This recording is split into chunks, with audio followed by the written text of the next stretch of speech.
Hi, Dr. Matthew Michael here from NGIT. Hope these are helpful.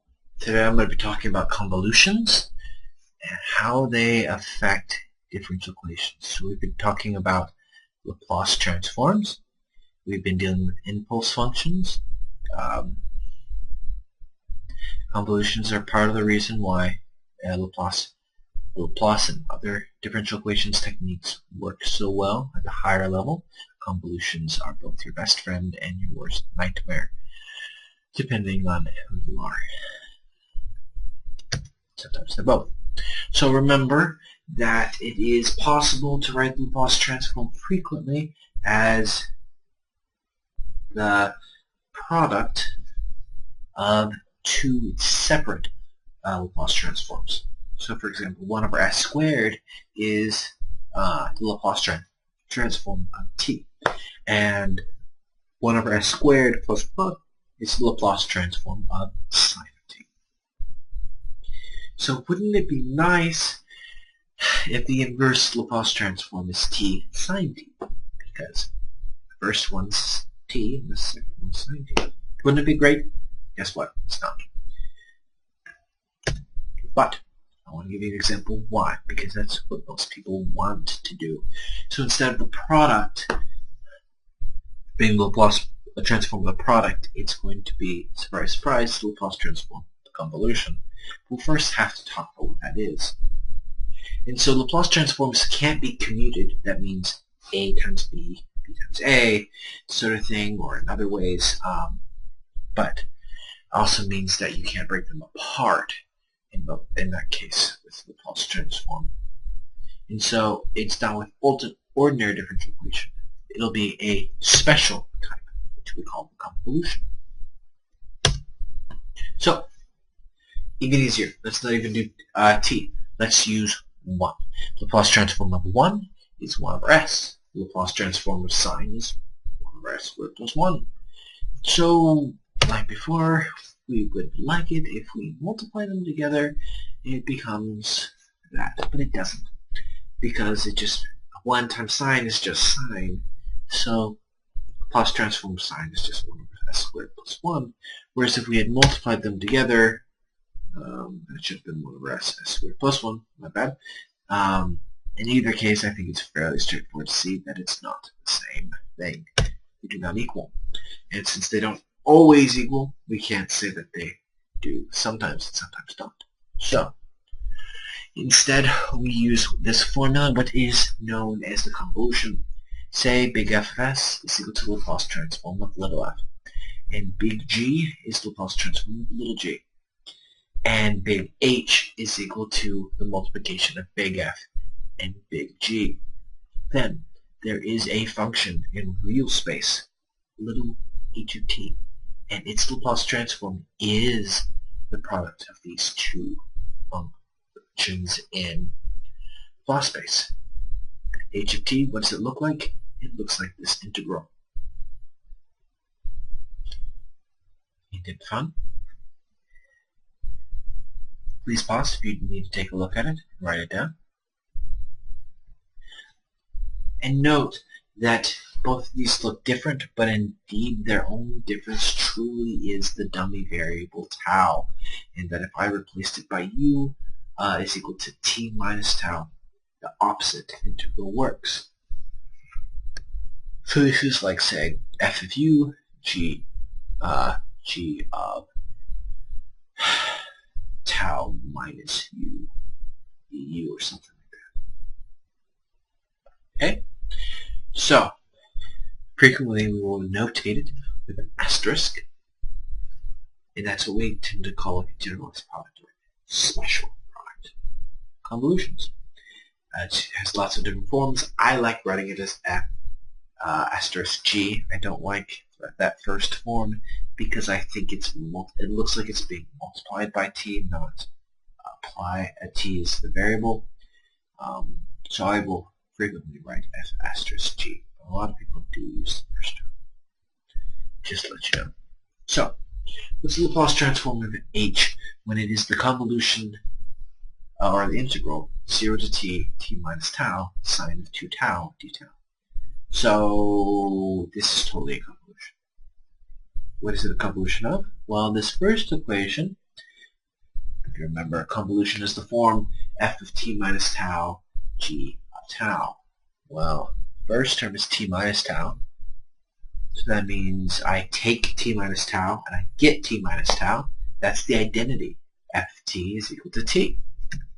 And g of tau is equal to sine of 2 tau. So I get f of t is equal to t and g of t is equal to sine of 2t. Well, Laplace transforms of those two suckers is 1 over s squared, 2 over s squared plus 4. Multiply them together, and I get my Laplace transform by the theorem.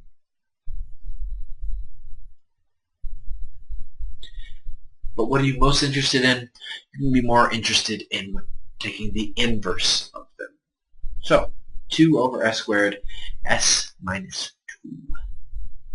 I can easily break this up. I see an s squared on the bottom, and I see an s minus 2. S minus 2 immediately screams exponential to me. S squared immediately screams t to the 1. So I separate them. 2 over s squared is just 2t. 1 over s minus 2 is just e to the 2t. But they're being multiplied together in Laplace space, so wait for it. Convolution. Now this is easy to convolve. I just integrate by parts. And I get what their convolution is. So, the inverse Laplace transform of 2 over s squared times s minus 2 is e to the 2t over 2 minus t minus 1 half. How does this really work? Well, some interesting things start to pop up. So for any g of t, any forcing term, I can still do this. Turn and take the Laplace transform. And when I solve for y, I notice a couple of terms. The first two terms are only dependent on the system, or differential equations, and the system and the conditions. The last term depends on the forcing and the system.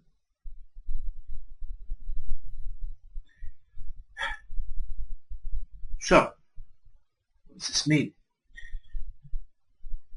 Well, the last term, since it's multiplication of two unknown terms, well, I have to convolve the last two terms. 2 over s squared plus 4 is just sine of 2t, so I convolve my solution. Think of it as my first two terms being my complementary solution, and my last being my forcing term, my particular solution. But in this case, it works for all g. And that's why mathematicians typically call the convolution powerful. Because as long as g is integrable, not differentiable, but integrable, it works. And I can solve this differential equation. And so, notice when I said that I could break it apart into thing that involved the forcing, thing that involved the forcing, and thing that didn't. And so, by looking at the part psi of s, it does involve that. We have a g of s times h of s. Typically, we'll call this h of s the transfer function, because it transforms information in real space to Laplace space. It only depends on the system coefficients. And the g of s, it only depends on the excitation, the external forces that are acting upon it. In fact, when g of s is equal to 1, remember that's the Laplace transform of delta of t, when we take the inverse Laplace of this psi of s, then we just get the inverse Laplace transform of the transfer function. So that's why sometimes we'll solve it using some delta function and just see what happens. And it solved this, and we typically call this the impulse response of the system. So if I do something to it, just for an instant in time, with a unit response, what happens. And so that's what this becomes really useful checking. So for any general differential equation, we can start noticing these patterns. I have a first term that depends on the system and the conditions, and a second term that depends on the external excitation, forcing, and the system. The first term solves, like I said before, it only depends on the system and the conditions, so there's no forcing in its mind. So its solution is the homogeneous. The other term solves the non-homogeneous, but it doesn't care about those other terms. I might as well just solve it using zeros. And that psi of s with general transfer function h really does do this. And that psi of t is just a convolution of their terms. That's why we typically call it so powerful, because it just literally follows the formula. So convolutions are really cool. And at this point, if you were in class, you would have remembered me bringing this up. But for those of you who don't necessarily remember, I brought up what the convolution kind of means. Well, remember that an integral is the area under the curve. Well, a convolution is when I move two different functions and I multiply them together and I shift it, because remember it's f of t minus tau. T minus tau is a shift in the tau direction, because remember if we saw t minus 2, that needs to shift to the right by 2. So minus tau means shift to the right by tau. So we multiply two functions in their area that they overlap. That area is your convolution. Notice I have two terms, two functions here, a function in black and a function in red. The red is a square. And as I convolve these two, that new black line describes the convolution value. So convolution is when I take those two terms and I shift it across. That's convolutions for you. I hope that's helpful. If you need more help, please let me know in the comments or shoot me an email. Have a great day.